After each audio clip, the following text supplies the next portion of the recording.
සමහර ඉතා කුඩා ප්‍රමාණයක් අපේ රටේ අහුම්කම් දුන්නේ නැහැ. හැබැයි දැන් බලන්න මං අහගෙන ඊයේ තිස්ස කුට්ටි මෙහෙම කියනවා. තිස්ස කුට්ටිගේ වචනෙන් අපි අහමුකෝ. හිතවතුන් සමග පාරක් කරාම කීයක් රුපියල් 5000ක් 10000ක් ඒ කොන්ත්‍රාත් කරුවත් එක්ක එකතු වුණාම ලාභයක් ගත්තා. ඊළඟ පුජ්‍යලේ ගොඩ බැගුණා.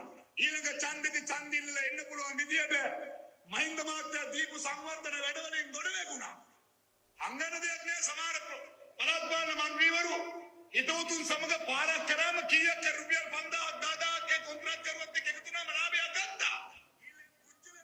ඔය කියන්නේ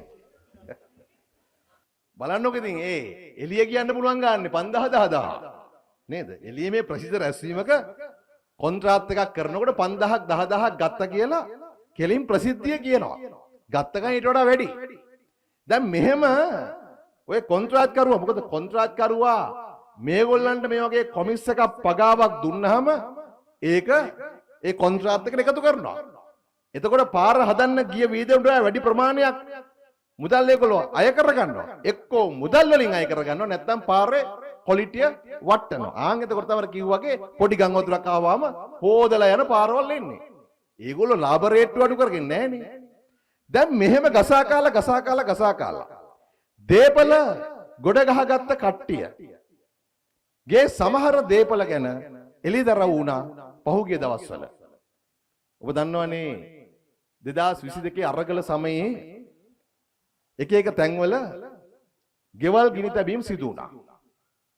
අන්නේ ගෙවල් ගිනි තිබ්බට පස්සේදී රනිල් වික්‍රමසිංහ ජනාධිපතිවරයා පොහොට්ටුවේ කට්ටිය එකතු කරලා පත් කරගත් ජනාධිපති. එයා මොකද කරේ? භාණ්ඩාගාරයේ තිබුණු මුදල් අති විශාල ප්‍රමාණයක් වන්දි කෙවලට කියලා මේ අයට දුන්නා. පාර්ලිමේන්තුවේ අපි එක වෙලාවක ලිදරව් කළා. පාර්ලිමේන්තුවේ മന്ത്രിවරුන්ට සහ ඇමතිවරුන්ට විතරක් දුන්න වන්දි හැටියට රුපියල් කෝටි 122ක්. කෝටි 122ක්. එතකොට තමයි අර රුපියල් නේද? ලක්ෂ 3,400 වන්දි අරගෙන තිබුණේ. අපි ඒ වෙලාවේ එළිදරව් කරේ නැහැ ඇත්තටම මේ ප්‍රාදේශ සභාවල කට්ටිය වන්දි ගත්ත විදිය. මමත් ඇත්තටම හිතුවා කෙහෙලිය රඹුක් වැල්ලලා රාජිතල එහෙම ලක්ෂ 300 400 ගන්නකොට ඔය ඉතින් ප්‍රාදේශ සභා නගර සභා മന്ത്രിවරු සභාපතිවරු ඉතින් ලක්ෂ 3 4 5 6 තමයි අරගෙන ඇත්තේ කියලා. මෙන්න බලන්න මේගොල්ලෝ ගත්ත විදිය මං කීපයක්. මේගොල්ලෝ අරගෙන තියෙනවා කෝටි 62.6ක් ලක්ෂ 6206ක් 92 දෙනෙක් විතරක්. හරි. ප්‍රාදේශ සභා නගර සභා മന്ത്രിවරු 92ක් පහුගිය කාලේ ලක්ෂ 6206ක් කෝටි 62ක් අරගෙන තියෙනවා. මෙන්න මේ විදිහට කීපයක් විතරක් කියන්න අපිට වෙලා නැති නිසා. කෑගල් නගර සභාවේ සභාපති ජී.කේ. සමරසිංහ ලක්ෂ 103.5යි. බලංගොඩ නගර සභාවේ සභාපති W.A.W.P. ගුණරත්න ලක්ෂ 104.6යි. කරන්දෙනිය ප්‍රාදේශ සභාවේ සභාපති G.A. මුණගොඩ ලක්ෂ 109.5යි. මිනුවන්ගොඩ නගරාධිපති H.K.N. ජයසේකර ලක්ෂ 122.5යි 6යි. මිනුවන්ගොඩ ප්‍රාදේශ සභාවේ සභාපති A.L. පද්මකුමාර ලක්ෂ 129.2යි. සීතාවක ප්‍රාදේශ සභාවේ සභාපති ජයන්ත රෝහණ ලක්ෂ 131යි. දැන් මේ ප්‍රාදේශ සභාවේ කට්ටිය අවත කරන්නේ නැහැ. මේ කැබිනට් ඇමතිවරු එහෙම නෙමෙයි. රත්ගම් ප්‍රාදේශ සභාවේ සභාපති ටී නිමල් ලක්ෂ 139.9යි. කැස්බෑව නාගරික මන්ත්‍රී පී.ඩී. ධර්මදාස අල්ලපුවාසනේ ලක්ෂ 144.8යි. අනුරාධපුර මහනගර සභාවේ නගරාධිපති එච්.පී. සෝමදාස ලක්ෂ 178.7යි. ගම්පහ ප්‍රාදේශ සභාවේ සභාපති කේ.කේ. අබේරත්න ලක්ෂ 221.6යි. බලංගොඩ ප්‍රාදේශ සභාවේ සභාපති සුනිල් ප්‍රේමසිරි ලක්ෂ 233.5යි. මිනුවන්ගොඩ ප්‍රාදේශ සභා මන්ත්‍රී W.L. විජේසේකර ලක්ෂ 267.5යි. හම්බන්තොට ප්‍රාදේශ සභාවේ සභාපති චිත්‍රාකල අම්බලන්තොට තමයි ඇඩ්‍රස් එක තියෙන්නේ. කුමාර W.H.M.R ලක්ෂ 352යි. කැස්බෑව නගරාධිපතිගේ නැන්දම්මා ලාල්නී රුබේරු ලාල්නී කැලුම් ලක්ෂ 392යි. කොටිගාවත මුල්ලේරියා ප්‍රාදේශ සභාවේ සභාපති ඉන්දුනීල් ජගත් කුමාර ලක්ෂ 450.6යි. දඹුල්ල නගර සභාවේ සභාපති හේමන්ත ජාලිය ලක්ෂ 627.9යි. ලක්ෂ 627.9යි. මේ ඇවිල්ලා ප්‍රාදේශ සභාව මේ නගර සභාවේ සභාපති කෙනෙක්. කැස්බෑවේ නගරාධිපති ලක්ෂ්මන් පෙරේරා ලක්ෂ 698.7යි. ඒ ලක්ෂ්මන් පෙරේරායි නැන්දම්මයි දෙන්න අරගෙන තිනවා ලක්ෂ 1088ක්.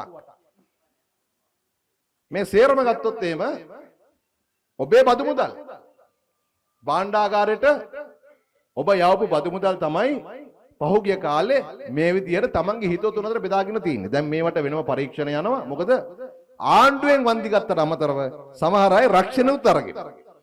හරිද? රක්ෂණුත් අරගෙන. ඊට අමතරව ගෙවල් ආණ්ඩුවෙන් දීපු ගෙවලුත් අරගෙන. මෙහෙමයි භාණ්ඩාගාර විනාශ කරේ. එතකොට තමයි සමහර අපෙන් ওই රජයේ සේවකයෝ එහෙම ඇහුවේ වැටුප් වැඩි කරාම මෙච්චර ප්‍රමාණයක් මේවා මෙච්චර කල් මේ සල්ලි කොහෙද තිබ්බේ කියලා. දැන් ඔබේ දරුවන්ට අපි ලබා දීලා තියෙන වරප්‍රසාද ගත්තාම පොත් ගන්න රුපියල් 6000ක් දීලා තිනවා ලක්ෂ 16ක් දරුවන්ට. ලක්ෂ 8ක් දරුවන්ට රුපියල් 3000 ගානේ පාවහන් ගන්න දීමනා දීලා තිනවා. ශිෂ්‍යාධාරය ශිෂ්‍යත්ව පාස් වුණා රුපියල් 750 1500 කළා. මහපොළ රුපියල් 5000 7500 කළා. විශ්වවිද්‍යාලයේ ශිෂ්‍යාධාර රුපියල් 4500 6500 කළා. පෙරපාස දරුවන්ගේ උදේ ආහාර රුපියල් 60ක් තිබ්බ එක 100 කරා. ටෙක් වල යන දරුවෝ රුපියල් 4000ක් දීප එක 5000 කළා. මොන්ටිසෝරි ගුරුවරුන්ට රුපියල් 1000ක් වැඩිපුර දෙනවා මේ ජුනි මාසෙ ඉඳලා.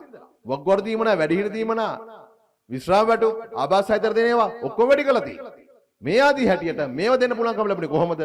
අපි මේ භාණ්ඩාගාරය ඔබේ බදු මුදල් ප්‍රවේශම් කරනවා, ඒවා කළමනාකරණය කරනවා. අපි දේශපාලනය කරන අය හැටියට, මැති අමතුරු හැටියට, മന്ത്രിවරු හැටියට අපිව නඩත්තු කරන්න, දේශපාලකයෝ නඩත්තු කරන්න ඔබ කරපු වියදම් වලින් සැලකුණු ප්‍රමාණයක් කප්පාදු කරලා තියෙනවා. අපි ඇමතිවරුන්ට ගන්නෙත් නැහැ, නියෝජ්‍යවරුන්ට ගන්නෙත් නැහැ, වාහන පර්මිට් දෙන්නෙත් නැහැ മന്ത്രിවරුන්ට. ඇමතිවරුන්ටත් දෙන තෙල් දීමනාව භාගයට භාගයක් අඩු කරලා තියෙන්නේ. ඇමතිවරු කවුරුත් ගෙවල් පාවිච්චි කරන්නෙත් නැහැ, රජෙන් ලබා දෙන. ආරක්ෂකයෝ අයින් කරලා තියෙන්නේ. ජනපතිතුමාත් මන්දිර ගාන දෙකකට සීමා කරලා තියෙනවා. මේ ආදී හැටියට ගත්තොත් එහෙම දේශපාලඥයන් නඩත්තු කරන වියදම් සැලකුණු ප්‍රමාණයක් වරප්‍රසාද අපි කප්පාදු කරලා තියෙනවා. තවත් පාර්ලිමේන්තුව රැස් වුණාට පස්සේදී පාර්ලිමේන්තු මන්ත්‍රීවරුන්ගේ විශ්‍රාම වැටුප් අහෝසි කරන යෝජනාවත් පාර්ලිමේන්තුවට ගේනවා.